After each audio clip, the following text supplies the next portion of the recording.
আগামী মঙ্গলবার থেকে 5 দিন রাজধানী ঢাকা সহ দেশের 4 বিভাগে বজ্রসহ বৃষ্টির আভাস দিয়েছে বাংলাদেশ আবহাওয়া অধিদপ্তর। বাকি 3 বিভাগের মধ্যে রয়েছে খুলনা, বরিশাল ও সিলেট।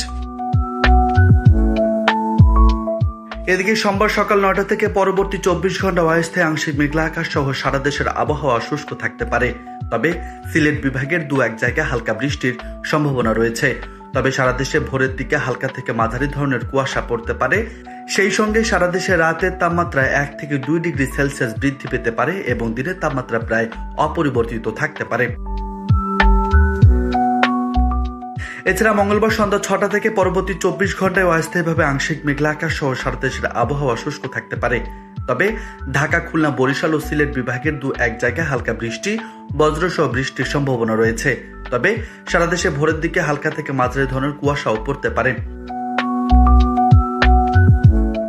একই সঙ্গে সারা দেশের তাপমাত্রা সামান্য বৃদ্ধি পেতে পারে এবং দিনের তাপমাত্রা সামান্য হ্রাস পেতে পারে।